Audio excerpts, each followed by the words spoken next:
Halo Sobat YouTube semuanya, selamat datang di channel Praktisi Forex. Di video kali ini kita akan belajar tentang psikologi trading kembali ya.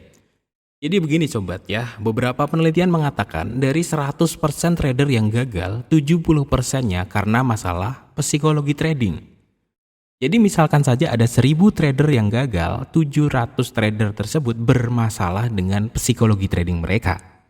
Banyak trader yang sebenarnya itu sudah paham tentang teknik, tapi psikologinya nggak matang, ya percuma.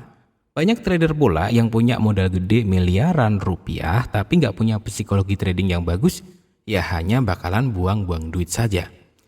Oke, jadi bagaimana sih ciri-ciri trader yang gagal karena masalah psikologi? Secara garis besarnya, trader yang gagal secara psikologi trading, garis besarnya ya, adalah trader yang tidak bisa mengendalikan dirinya sendiri. Trader yang gagal karena masalah psikologi ini adalah trader yang gagal mengatur dirinya dengan baik. Lalu apa saja yang harus dikendalikan oleh seorang trader? Kita akan bahas lebih dalam lagi ya dalam video ini, hal-hal apa saja yang harus kita kendalikan agar memiliki psikologi trading yang baik. Untuk teman-teman semuanya yang mau trading forex, jangan lupa sama broker XM ya teman-teman, salah satu broker forex terbaik di dunia. Dan di sini ada program yang sangat menarik, yakni bonus deposit. 50% hingga $500 atau 20% hingga $4.500. Jadi teman-teman yang mau deposit di broker XM itu bisa mendapatkan bonus tersebut sebagai equity trading teman-teman semuanya. Nah, untuk informasi selengkapnya teman-teman bisa cek aja link yang ada di deskripsi video ini. Ada 5 hal yang harus kita kendalikan dengan baik ketika kita menjadi seorang trader. Dan 5 hal ini adalah dasar utama dalam membangun psikologi trading yang baik. Yang pertama adalah mengendalikan diri saat menunggu atau sebelum masuk ke market. Ini adalah poin penting terlebih dahulu, sobat trader semuanya. Kalau Anda tidak bisa menunggu, ya tradingnya bakalan berantakan. Itu sudah pasti. Biasanya seorang pemula itu akan berkata seperti ini. Ini udah tinggi nih, udahlah yang penting sell aja dulu. Nanti gampang lah kalau naik tinggal di sell lagi. Karena apa? Karena nggak mau menunggu momentumnya. Padahal dia tahu itu kondisinya itu belum waktunya masuk. Belum ada signal.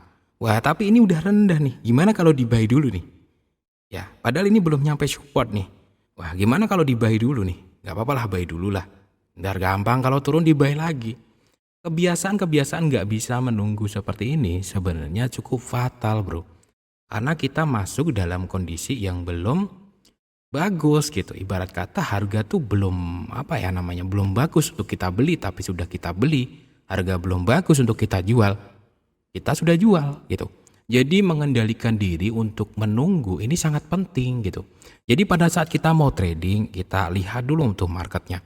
Kita coba analisa gitu. Emang ini udah waktunya masuk ya? Oh ya belum. Ya udah nunggu aja dulu, gak usah buru-buru. Daripada kalian maksain masuk, jebret sell. Ternyata ada sinyal buy strike. Wah, sialan udah masuk duluan, ya kan? Wah, tahu gitu tadi nunggu dulu tuh. Ini ada momentum bagus sekarang. Tapi kan Anda udah terlanjur masuk gitu. Jadi mengendalikan diri saat menunggu itu sangat penting yang pertama.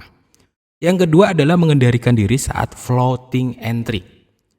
Ini adalah fase kedua. Ini juga harus mengendalikan diri. Misalkan Anda udah open posisi, baik itu buy maupun sell ya. Sama aja. Jadi pada saat profit gimana, pada saat rugi gimana, itu harus bisa mengendalikan diri saat trading, saat proses sudah entry. Saat ada posisi, itu harus bisa mengendalikan diri. Sebagai contoh nih, orang-orang yang gak bisa mengendalikan diri, itu gini, awalnya tuh cuma 1 entry-nya. Tapi makin lama kok nambah lagi. Dia baru sadar setelah floating banyak banget, entry-nya itu penuh itu layar gitu. Awalnya emang iya, wah saya mau pakai lot yang standar 0,01, tapi ujung-ujungnya entry-nya 10 kali. Itu. Jadi mengendalikan diri saat floating ini penting banget bro. Saat sudah floating, udah kita tenang aja, biarin aja. Udah pasang stop loss-nya ya udah tenang aja. Gak usah buru-buru di otak-atik lagi kayak gitu. Dan mengendalikan diri saat entry ini juga nanti berhubungan dengan poin yang selanjutnya. Yakni poin yang ketiga. Yakni mengendalikan diri saat profit. Ini berhubungan dengan trading pada saat floating profit dan setelah entry dari profit. Itu kita juga harus mengendalikan diri. Mengendalikan diri saat floating profit adalah bagaimana caranya kita mengendalikan diri kita untuk berani hold, teman-teman. Kadang-kadang saya itu agak kasihan ketika melihat trader belajar di dalam sebuah edukasi yang bernama asal biru close. Asal biru close kelihatannya bagus. Oh ya, entry nih asal biru langsung di close. Terus pertanyaannya, kalau merah gimana? Ini poin yang keempat, mengendalikan diri saat rugi. Kalau merah gimana? Apakah itu ditahan gitu? Justru ya pada saat floating ya, entah itu floating profit kita maksimalin, kalau itu floating rugi harus kita berani cut loss gitu. Pelajaran-pelajaran di luar sana, coba Anda cari di YouTube teknik asal biru close trading forex. Itu yang sedikit ini teman-teman, itu banyak banget kekurangannya. Jadi ketika seseorang ya, misalkan trading biru dikit di close, giliran merah pertanyaannya gimana gitu.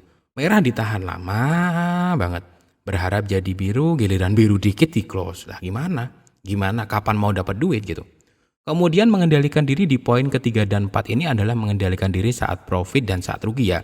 Ini juga berhubungan pada saat finishing. Jadi mengendalikan diri setelah trading maksudnya. Jadi setelah trading teman-teman, baik itu profit ataupun rugi, kita harus menyikapinya dengan baik.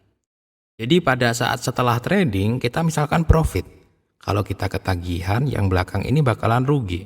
Nggak percaya buktiin sendiri. Kalau saya dulu seringnya kayak gitu, akhirnya kapok.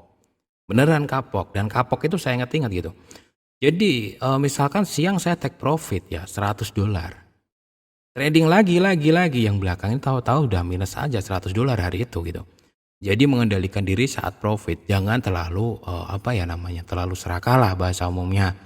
Ya nggak, kalau udah profit ya udahlah berhenti dulu gitu. Ini kelihatannya simpel tapi susah. Begitu juga pada saat rugi. Ya pada saat rugi ya udahlah jeda dulu, minimal kasih jeda dulu, nggak langsung dihajar kayak gitu.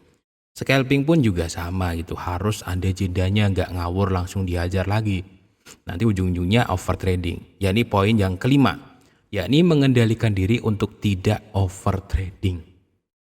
Ini sebenarnya sama ya dengan poin ke-3 dan 4. Ini pada saat setelah trading itu harus bisa mengendalikan diri dengan baik. Jadi jumlah skala entry kita ya dalam harian ataupun dalam jangka waktu yang kalian tentukan itu jangan terlalu berlebihan. Itu namanya over trading. Mengendalikan diri untuk tidak terlalu sering trading itu penting teman-teman. Karena orang yang terlalu sering trading nanti over trading, nanti psikologinya kena, nanti ambisinya naik tinggi, ujungnya babak belur di market gitu. Oke teman-teman ya, jadi ini adalah faktor penyebab banyak trader jadi gagal. Siapa coba yang ngalamin hal seperti ini? Jadi sebenarnya udah tahu gitu, teknik tuh udah tahu. Teknik bagaimana cara buy, cara sell, cara SL, cara indikator ini bagaimana cara bacanya. Terus kenapa gitu? Setelah tahu teknik kok nggak jadi trader, itu kenapa? Masalahnya ya di sini, di psikologi tradingnya. Dan di dalam psikologi trading itu ya saya kasih 5 poin penting ya di sini. Pertama adalah mengendalikan diri saat menunggu. Yang kedua adalah mengendalikan diri saat floating entry. Yang ketiga adalah mengendalikan diri saat profit. Yang keempat mengendalikan diri saat rugi. Yang kelima mengendalikan diri untuk tidak over trading.